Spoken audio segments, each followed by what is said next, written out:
Queridos amigos, sejam todos muito bem-vindos ao nosso canal do YouTube. Meu nome é Cibele Guimarães, sou uma colaboradora da Casa da Irmã Rosa e que possam todos vocês se sentir acolhidos na nossa casa virtual, no nosso canal. Aqueles que estamos assistindo pela primeira vez, esperamos que aproveitem a exposição do dia de hoje e que possamos todos nós aplicar o que escutarmos no nosso dia a dia. O tema de março que estamos estudando se intitula Aos pés do monte, meu coração se renovou. E no dia de hoje nós teremos o prazer de receber a nossa companheira Thelma Lopes, do grupo Jefa. Mas antes de passarmos a palavra para Thelma, vamos ler a nossa página e fazer a nossa prece na sequência. A página escolhida é do livro O Consolador, na psicografia de Francisco Cândido Xavier, pelo Espírito Emmanuel. E é a pergunta 56. Pode admitir-se em sociologia o conceito de igualdade absoluta? A resposta: a concepção igualitária absoluta é um erro grave dos sociólogos em qualquer departamento da vida. A tirania política poderá tentar uma imposição nesse sentido, mas não passará das espetaculosas uniformizações simbólicas para efeitos exteriores, porquanto o verdadeiro valor de um homem está no seu íntimo, onde cada espírito tem sua posição definida pelo próprio esforço. Nessa questão, existe uma igualdade absoluta de direitos dos homens perante Deus, que concede a todos os seus filhos uma oportunidade igual nos tesouros inapreciáveis do tempo. Esses direitos são os da conquista, da sabedoria e do amor, através da vida, pelo cumprimento do sagrado dever do trabalho e do esforço individual. Eis porque cada criatura terá o seu mapa de méritos nas sendas evolutivas, constituindo essa situação nas lutas planetárias uma grandiosa escala progressiva em matéria de raciocínios e sentimentos, em que se elevará naturalmente todo aquele que mobilizar as possibilidades concedidas à sua existência para o trabalho edificante da iluminação de si mesmo nas sagradas expressões do esforço individual. Vamos à nossa prece. Jesus amado, nosso mestre, nosso guia, nosso irmão mais velho, te agradecemos, Senhor, por esta oportunidade de nos reunirmos em Teu nome e assim estudarmos, Senhor, as Tuas lições à luz da nossa amada doutrina espírita. Permita, queridos amigos espirituais, que cada um de nós possa ser tocado, auxiliado durante a exposição de hoje. Que possamos estar com os nossos corações e mentes abertos para irmos além da letra, para percebermos a emoção por trás das palavras, para percebermos os ensinamentos de Jesus em cada palavra. Agradecemos à Irmã Rosa e à Irmã Anália, benfeitoras dessa casa, pelo amparo, pelo socorro, pelos fluidos que recebemos. E ainda nos lembramos de agradecer pela tecnologia que nos proporciona momentos como esse. Que possamos então nos reunir em uma só força para podermos absorver as lições de hoje. Jesus amado, fique em nossos corações, agora e sempre. Que assim seja. Agora passamos a palavra a Thelma Lopes. Olá, meus amigos, meus irmãos. É com alegria que aqui estamos para mais um encontro nessa casa querida. Esperamos que esses momentos sejam proveitosos para todos nós, que possamos juntos refletir sobre tema relevante da doutrina espírita e que esse tema possa nos auxiliar a mudar a nossa escala de valores, a elaborar sentimentos, que de alguma forma contribua conosco nesse processo de transformação que todos nós que nos envolvemos nesse encontro já nos propomos a fazer. Vi ontem na rua um bicho na imundície do pátio catando comida entre os detritos. Quando achava alguma coisa, não examinava nem cheirava, engolia com voracidade. O bicho não era um cão, o bicho não era um gato, o bicho não era um rato. O bicho, meu Deus, era um homem. Resgatamos esse poema de Manuel Bandeira, escrito no ano de 1947, porque achamos que ele, apesar da distância no tempo, ainda se faz para nós muito atual. Provavelmente o poeta, caminhando pelas ruas da sua cidade, tenha se deparado com uma cena impactante e que, elaborando as suas emoções, conseguiu traduzir para o papel o texto que acabamos de ler. Infelizmente, não somos poetas, mas quantos de nós também já vivenciamos a mesma experiência do poeta? Quantos de nós, ao dobrarmos as esquinas do nosso bairro, não nos deparamos com cena semelhante? Um homem, uma mulher, uma criança, revirando lixo em busca de algo que pudesse saciar a sua fome. A primeira vez que nos deparamos com um quadro como esse, recebemos aquele soco no estômago, falando numa linguagem muito figurada. Somos tomados de violenta emoção, de inconformismo, de revolta, de indignação, por perceber que irmãos nossos de caminhada convivem em situação tão degradante. Acontece que essas cenas são recorrentes. Sobretudo nos dias atuais, não raras vezes, mais de uma vez por semana, nos deparamos com cenas como essa. E por serem recorrentes, deixam de agir sobre nós da mesma maneira que agiram da primeira vez com que com ela nos deparamos. Essas cenas passam, à medida em que se repetem, a compor a paisagem da nossa cidade. E quando passamos por irmãos nossos revirando lixo, nada mais sentimos, simplesmente passamos. Mas esse poema foi resgatado porque ele tem tudo a ver com o tema que nos foi proposto para esse nosso encontro. Nós vamos falar um pouquinho sobre desigualdades sociais, que está contido na terceira parte de O Livro dos Espíritos, que se intitula Leis Morais, e é exatamente presente na 9ª lei, que é a lei de igualdade. É claro que desigualdade social também povoa o nosso noticiário através das várias mídias.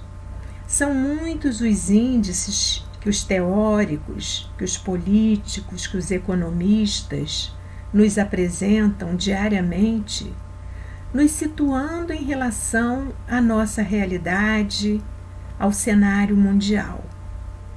Não temos a pretensão de trazer nesses breves minutos aqui, e até por desconhecimento mesmo, o que dizem os teóricos acerca da desigualdade social, mas pensamos algumas poucas coisas para servir de introdução, para que compreendamos depois, à luz do que a doutrina espírita nos apresenta, a complexidade desse tema. O que seria a desigualdade social? O que caracteriza uma situação de desigualdade social? Convivem na nossa cidade, no nosso país, no mundo de uma forma geral, lado a lado, a opulência e a miséria. Se avizinham de uma forma até meio indecente, meio indecorosa. E o que nos dizem os teóricos? Que a desigualdade social é a diferença existente entre as classes sociais e que ela pode ser medida tomando-se como parâmetro de comparação a média da renda dos mais ricos com a média da renda dos mais pobres. Existe um índice chamado Índice de Gini, que foi criado por um economista italiano chamado Corrado Gini, que é um índice que atualmente costuma aferir a desigualdade existente nos países. Para nossa tristeza, o nosso país é hoje o 7º país do mundo mais desigual. Ele perde para países da África, como Lesoto, Namíbia, África do Sul, se não me engano, Gana. Mas o nosso querido Brasil, hoje, figura nessa estatística que não nos envaidece nem um pouco, como sendo o 7º país mais desigual. A título de ilustração, trouxemos alguns poucos índices e parâmetros para configurarmos essas situações de desigualdade, para que tenhamos clareza acerca dessas situações de desigualdade. 1% da população mundial detém quase que 50% da riqueza produzida no planeta. 1% da população mundial detém quase que 50% da riqueza produzida no planeta. Essa informação é do Banco de Crédito Suíço, uma instituição respeitável. Todos esses dados que nós colhemos aqui, procuramos fazê-lo em fontes bem seguras, bem honestas. 85% das pessoas mais ricas, as 85 pessoas mais ricas no mundo são donas do equivalente ao que a metade da população mais pobre do planeta tem. Então, 85 pessoas mais ricas são donas do equivalente à metade do que a população mais pobre do planeta tem. Mais de 700 milhões de pessoas no mundo passam fome. Não é que sejam pobres, passam fome. E os índices do nosso país? Os 10% com maior renda no nosso país ficam com 43% de todos os rendimentos do trabalho no país. 1% dos que ganham mais aqui no nosso país ganha 180 vezes mais do que os 5% que tem menor rendimento. 1% da população que ganha mais em nosso país ganha 180 vezes mais do que os 5% com menor rendimento habitual do trabalho aqui. Os brancos ganham 70 a 80% mais que os negros. Da população do nosso país, 16% não tem acesso à água tratada. 47% não tem acesso a esgoto. 7% da população acima de 15 anos é analfabeta. Temos ainda a desigualdade de gênero. As mulheres, mesmo fazendo as mesmas coisas, com a mesma jornada, tendo a mesma qualificação que os homens, ganham menos que os homens. Os negros ganham menos que os brancos. Aqueles que possuem uma orientação sexual diferente da heteronormativa também ganham menos e tem muita dificuldade em se inserir no mercado de trabalho. A população LGBTQI+, tem muita dificuldade em se colocar no mercado de trabalho. Diante de tantas diferenças, fica sempre uma pergunta: como é que Deus permite que hajam situações tão discrepantes em relação aos seus filhos? Se um pai humano como nós, cheios de imperfeições, procuramos distribuir para os nossos filhos as mesmas oportunidades, procuramos oferecer a cada um deles as mesmas coisas, né? ou coisas semelhantes. Como é que Deus permite tanta discrepância, tanta diferença? Primeiro é preciso que a gente lembre que cada um de nós está inserido no contexto preciso, naquela situação mais adequada no momento da sua presente trajetória para crescer, para evoluir.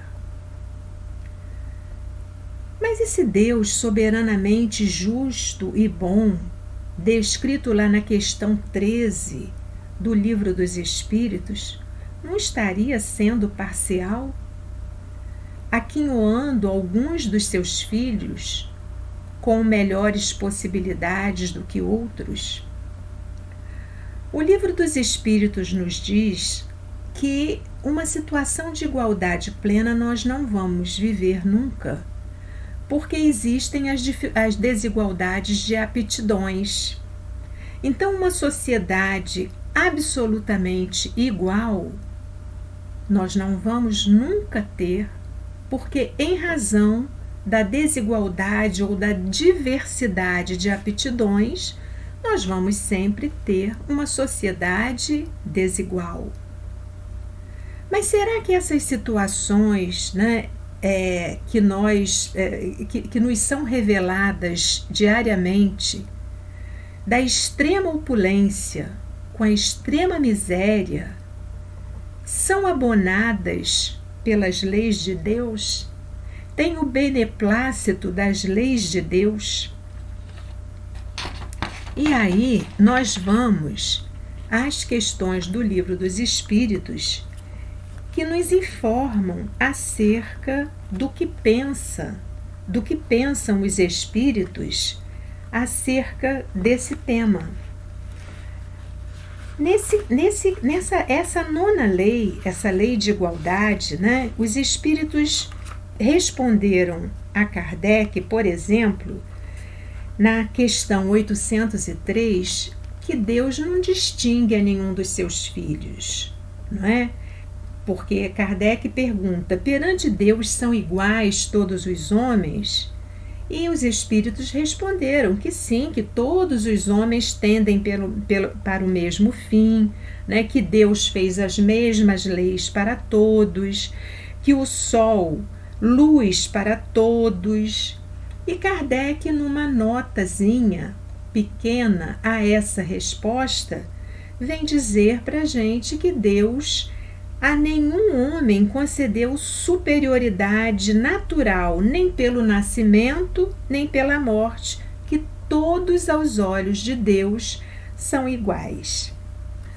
E aí, lá na frente, Kardec pergunta se é lei da natureza a desigualdade das condições sociais. E os espíritos são até econômicos na resposta quando dizem que não, que as desigualdades de condições sociais são obras do homem e não de Deus. E aí Kardec avança perguntando se algum dia essa desigualdade desaparecerá. E aí os espíritos responderam a ele que eternas somente são as leis de Deus. Então, se as desigualdades sociais são obras do homem, um dia, à medida em que o homem se melhorar, à medida em que o homem se moralizar, elas tenderão a desaparecer. E se nós pararmos para pensar, por mais chocantes que sejam as condições que se nos apresentam no dia de hoje, nós temos que admitir o quanto a sociedade já avançou. Porque até muito pouco tempo atrás, um homem se achava no direito de escravizar outro homem. Hoje, quando nós vemos um patrão que não concede ao seu empregado os direitos que lhes são garantidos por lei, nós nos indignamos, nós ficamos chocados. Essa situação se torna matéria dos jornais, né, das revistas televisadas, dos programas, né, jornalísticos, como há bem pouco tempo tivemos oportunidade de ver. Mas num passado muito recente, essa era a regra. Um homem escravizar outro homem era a regra. Alguém colocar dentro da sua casa uma menina para ajudar nos serviços domésticos em troca da comida apenas era uma situação absolutamente normal. Hoje já se configura para nós numa situação muito absurda. Quando há uma denúncia de trabalho escravo, e infelizmente ainda vez por outra nos deparamos com essa situação, já há a punição da lei, né? Já há a lei punindo, nós já ficamos chocados com aquela situação, não entendemos como uma situação natural, e os espíritos vêm nos informar que à medida em que formos nos moralizando, essas situações de desigualdade vão deixando de acontecer, elas vão diminuindo. Eles respondem assim: desaparecerá quando o egoísmo e o orgulho deixarem de predominar. Restará apenas a desigualdade de merecimento, ou seja, quantas pessoas também nós identificamos como tendo oportunidades, mas preferindo ficar na indolência. Então, se as pessoas tiverem a mesma oportunidade e uma delas não aproveitar a oportunidade que está tendo, essa ficará em situação desigual em função da escolha feita, da opção de vida feita, né? E quantos nós conhecemos nessa situação? Mas é importante que a gente pare para pensar, porque aqui fala, né, desigualdade de merecimento. Hoje em dia, nós nos deparamos muito com esse termo meritocracia. Essa palavra só faz sentido, meus irmãos, se ela for aplicada a uma situação em que as pessoas tenham as mesmas oportunidades.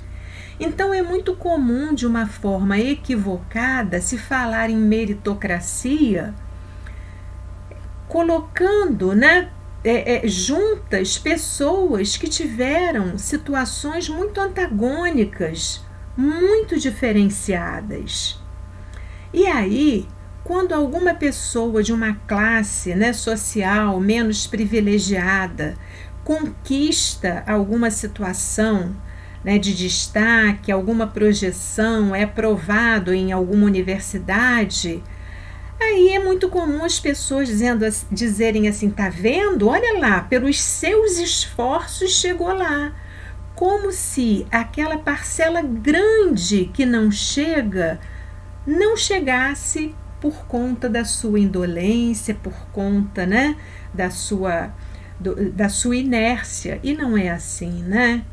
Essas pessoas que, diante de tantas adversidades, de tantas dificuldades, ainda assim conseguem conquistar alguma coisa, conseguem ascender socialmente, o fazem à custa de um absurdo sacrifício. Então, as situações são desiguais. Como se pensar, né, em meritocracia diante de situações tão desiguais? Orgulho e egoísmo são esses dois germes ainda que todos trazemos e que contribuem para essas situações com as quais nós convivemos. E aí Kardec pergunta assim: que se deve pensar dos que abusam da superioridade de suas posições sociais para, em proveito próprio, oprimir os fracos? E aí os espíritos respondem: merecem condenação, ai deles, serão a seu turno oprimidos, renascerão numa existência em que terão de sofrer tudo o que tiveram feito sofrer os outros. E nós vamos ver, meus irmãos, o quanto a doutrina espírita lança a luz acerca dessas questões, não é? Porque como nós ainda convivemos hoje com aquelas situações, né, de pessoas que são alçadas, né, a postos de comando e que, prevalecendo daquela situação que é temporária, que é passageira, não deixam de oprimir, não deixam de humilhar aqueles que estão também naquele momento sobre a sua situação de comando. No Evangelho tem lá um item, né, intitulado Os Superiores e os Inferiores, em que os Espíritos nos falam de como nós devemos agir ocupando uma ou outra situação. E aí nós vamos ver, né, a beleza da doutrina espírita lançando luz sobre muitas coisas, né, acerca da vida para todos nós.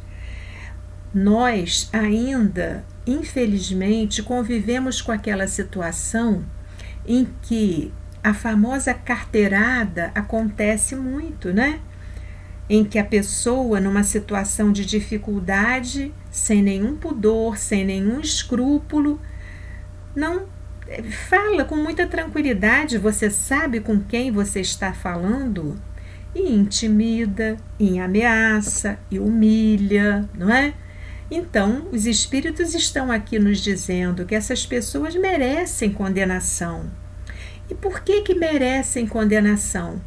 Porque tudo isso, né, todos esses postos que tanto nos envaidecem, dos quais, né, ficamos tão envaidecidos mesmos, tudo isso é transitório, tudo isso faz parte do mundo material que ficará aqui com a matéria. E quando os espíritos vêm nos esclarecer que essas situações de desigualdade são fruto ainda do nosso egoísmo, nós não podemos esquecer, né, que lá na questão 913 de O Livro dos Espíritos, somos lembrados que o egoísmo é ainda o nosso vício mais radical, ou seja, está na raiz de todos os outros. E por que ainda trazemos essa parcela de egoísmo tão grande, né? Todos nós ainda?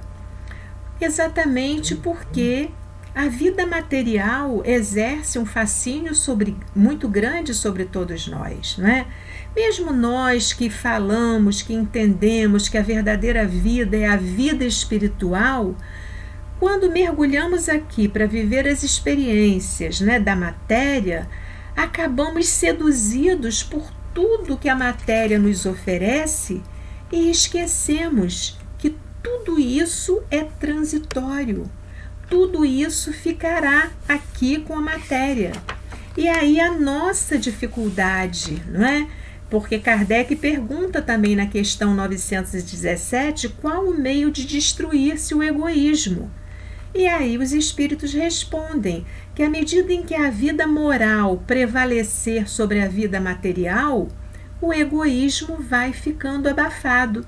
Mas enquanto nós estivermos aqui, ainda que digamos, né, que repitamos para nós mesmos e para os outros, que não, a verdadeira vida é a espiritual, mas que no fundo, né, estamos apegados a tudo isso aqui, enquanto nós estivermos, né, nessa situação de supervalorização das coisas materiais, achando, né, que é o meu carro, é a minha casa, é o meu filho, é o meu trabalho, é o meu cargo, nós vamos ficando, né, enredados nessa situação, né, de envolvimento com a vida material e esquecendo daquilo que realmente vai acontecer, que é ficar aqui tudo aquilo que disser respeito a esse mundo. Nós só levamos para o outro aquilo que pode realmente nos acompanhar na nossa bagagem, que são as nossas conquistas morais.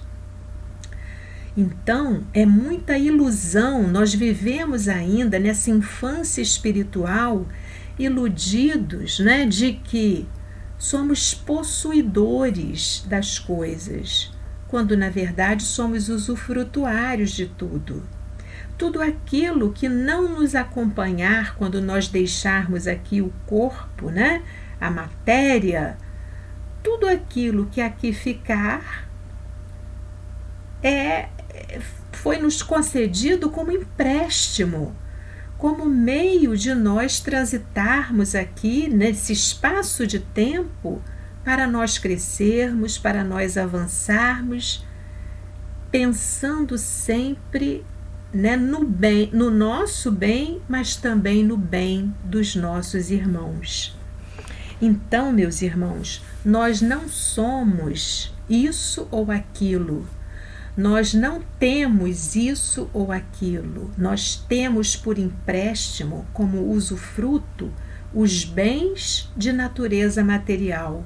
Nós não somos o que aparentamos ser. A nossa essência é aquilo que nós somos verdadeiramente. Os valores que nós carregamos é que se constituem para nós na nossa verdadeira identidade. Quando nós chegarmos no outro plano da vida, nós não somos o nosso cargo, nós não somos o nosso sobrenome, Nós não seremos o nosso sobrenome, não seremos os títulos que ostentamos aqui. Nós seremos aquilo que tivermos amealhados, que se constituam nesse patrimônio íntimo, que são os valores, as conquistas de natureza moral.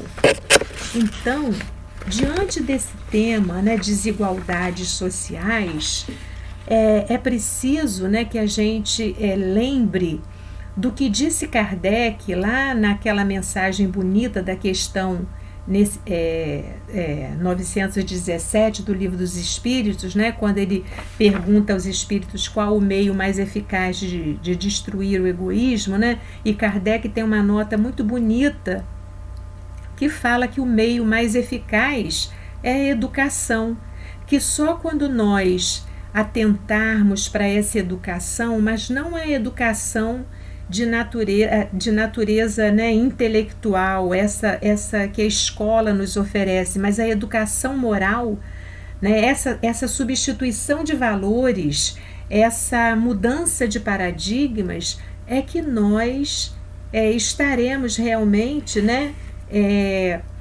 conquistando, né, meios de destruirmos o egoísmo. Então, é através da educação, mas dessa educação moral, que nós vamos vencer essa chaga que nos impede, melhor dizendo, de ver o nosso irmão de caminhada como alguém que merece e que precisa ter as mesmas oportunidades que nós. É através da educação, é através dessa educação, né, do sentimento, que nós vamos nos indignar com as situações de desigualdade com as quais convivemos diariamente. Mas, de alguma forma, essa nossa indignação, ela precisa se transformar em ação. De alguma forma, a nossa atuação na sociedade precisa se traduzir em atos que contribuam para a transformação também da vida das pessoas. É uma tarefa fácil? Não. Via de regra, nós costumamos delegar para o governo ou para os governos, né, toda a ação no campo social, toda a atuação, né, no campo social. E, sem dúvida nenhuma, cabe aos governos uma grande parcela, né, de investimento para melhorar as condições de vida das pessoas. E por isso é importante até que no exercício do voto, né, esse momento de expressão da cidadania, que é tão importante, que nós tenhamos consciência e passamos também a votar escolhendo aqueles candidatos que tenham um compromisso com esse resgate, né, da dignidade humana, com a causa social de uma forma geral. Mas é preciso que as nossas casas espíritas também façam uma reflexão acerca do seu papel e da contribuição efetiva que podem fazer, né, para melhorar esse cenário. Porque é claro que somos vistos como aquelas instituições que que matamos a fome do faminto, que damos o remédio, que damos a roupa. Mas isso ainda é muito pouco. Precisamos sair desse estágio, né, de oferecer a bolsa, de oferecer a sopa e, de alguma forma, criarmos estratégias, criarmos mecanismos de auxílio efetivo, de resgate para esses irmãos que se encontram em situação de tanta penúria, de tanta miséria, de tanto sofrimento. No Evangelho tem uma mensagem que não me ocorre agora qual é, mas que tem uma frase, é uma mensagem de um espírito que não me lembro o nome também, mas é uma frase que tem uma mensagem que tem uma frase muito impactante, em que o espírito diz assim: temei considerar-vos indiferentes quando puderdes ser úteis. A hora, meus irmãos, é de muita gravidade. se não vamos levar nada do que temos, é importante que aprendamos a repartir, não é? Se temos acesso a espaços sociais que nos possibilitem contribuir com ideias de transformação social, que o façamos. O momento não é mais de omissão, o momento é de ação. Os espíritos amigos estarão sempre ao nosso lado, nos inspirando, nos intuindo. Se perceberem verdadeiramente em nós essa mobilização íntima, interna, para ir ao encontro dos nossos irmãos tão carentes, tão necessitados. As orientações, a inspiração não nos falta, sempre que nos disponibilizamos a fazer o bem. E o que nós precisamos nessa vida, se não fazer o bem, não é? Para não chegarmos do outro lado naquela ilusão que chegou a Rainha de França, que nos trouxe aquela mensagem tão bonita, em que fala do seu desalento, do seu desapontamento, quando se viu do outro plano da vida, despojada de tudo aquilo que ela achava que era importante para si, né?